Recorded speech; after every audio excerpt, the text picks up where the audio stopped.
This is what I believe the Saints have to do to become a contender once again in the NFC. Hello, everyone. It's DC the Analyst back to you with another video. Let's get into it. Um, as you know, the Saints, after starting 2-0 with two dominant wins, they are now the same mediocre team that all Saints fans saw last season. And I'm just gonna put it. I'm just gonna put it point blank. Derek Carr is not the answer. He ain't getting you anywhere, and Dennis Allen is not the answer either. As long as you have these two together, you're never gonna win anything significant. Um, I will also put the offensive line sucks. The D line is deplorable. The secondary is they got torched last week against Kansas City. I'll admit that. But they are the strength of that defense. No one wants to throw up Marshawn Lattimore, and it's time to get rid of Paulson Adebo. He just gets too many flags. He's a good corner, but he just gets too many flags. Um, Saints got to start considering making some cuts if they want to become, if they want to still have a chance. They need to make some very hard decisions next offseason to what they want to do with this roster. And I'm going to just tell you like it's straight up. Honey Badger, as an LSU fan and a Saints fan, it was great. But man, Father Time is getting to you, man. You got to go. That's more money that you could save because the cap is just going to be ridiculous. So you're probably going to have to cut Honey Badger loose. Cam Jordan, he ain't the same, man. You got to let him go. You got to let him go. He's done so much for New Orleans. I hate to even say that, but he's a no-show. So Cam Jordan, he's got to go. DeMario Davis, I'd almost trade him. And DeMario's the best player on defense, in my opinion. But DeMario Davis, he's 35. It's time for him to go. You just need to clear cap. It's to the point where Taysom Hill, I have to even consider letting go, and that hurts. It hurts to say that, but you have to go. The Saints are such an old team. They're still trying to. They still think they're elite with the remnants of Breeze and Peyton, that they just don't have it anymore. I would almost, for his own sanity, let go of Kamara, but I would like to keep him around, because I feel like he could really do something if the offensive line is rebuilt, because they need to rebuild that offensive line, man. But here's the thing with the Saints. They're not terrible enough to have a top 5 pick, but they're not good enough to be a playoff team. They will continuously, if they have Dennis Allen and Derek Carr, they will continuously stay stuck in that 8-9, 9-8, 7-10 type of category, mid. Kind of like that middle tier, like not quite bad, but not quite good enough to get in the playoffs. And I will just put it like this. Last season, that Green Bay game determined who was getting into the playoffs. And if you won that game, you were in. You would have played Dallas.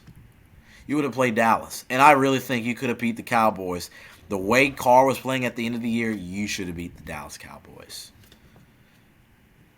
Or no, I think we would have. Yeah. I think we would have played the Cowboys, if I'm not mistaken. Yeah, but you're not gonna get anywhere with Derek Carr. You look at his stats, and he fooled a lot of Saints fans.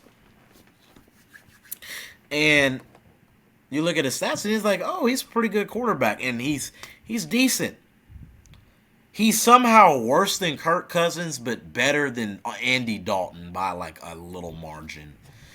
He's only won one. He's only had one playoff appearance in 11 seasons. I don't count 2016 because he was hurt that year. One playoff appearance. And you're telling me that's the future of New Orleans? He's 32, 33. Maybe Matthew Stafford going to the Rams was really good for the system, but Derek Carr, man, it's like you can't defend him anymore.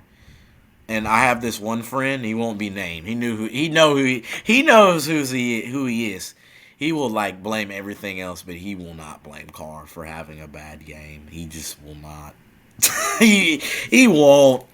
And I have to tell him, man, he's not the answer. And maybe a lot of the stuff wasn't his fault, But this team should be easily 4-1 right now. I would have taken the KC loss, because at least, okay, it's KC. But if you start at 4-0, that's awesome. That way, you're 4-1 going into the Tampa Bay game. You're not going in there 2-3. But I will say this: the Saints will win tomorrow with Spencer Rattler. They'll win tomorrow, and here's why. This is going to be This is going to be like the same script this last season. They won 2, and then they lost 2, but they lost another game. They'll win 1. They'll beat the Bucs. They'll beat the Bucs. I guarantee you they'll beat the Bucs, but they're going to lose to Denver. They'll beat the Chargers. Let's see, who do they have left on their schedule? I'm sorry, guys. I'm not trying to make it too long, but let's see who else they have on their schedule. So they'll beat Tampa Bay. They'll lose to the Broncos. They'll beat the Chargers. Beat the Panthers. I think they'll beat the Panthers. Okay, let's start again. I'm sorry. So let's see, 3-3, 3-4, 4-4, 5-4, 5-5. They'll lose. Well, no. 3-3, 3-4, 4-4, 5-4, 6-4. They'll lose to the Browns. They'll lose to the Rams. So they're 6-6. They'll beat the Giants. So they're 7-6. They'll lose to the Commanders. At the way the Commanders are playing, they may lose the Commanders. So you're 7-7. So you're kind of in the same boat. You lose to Green Bay. So you're 7-8. You'll beat the Raiders or beat the Bucs. So you finish 9-8. That's kind of how it will be. And my prediction may be wrong. I hope this team does better, but man, they got to clean house. They just got to clean house because this is ridiculous. This is ridiculous, man, but this is the life of the Saints fan. I'm going to stay a Saints fan, and you just got to support them. Win or lose, win or draw. So, all right, man, that's it for this video. Hopefully the Saints can pull off the win this week. And they'll have a short week because they got to play the Denver Broncos.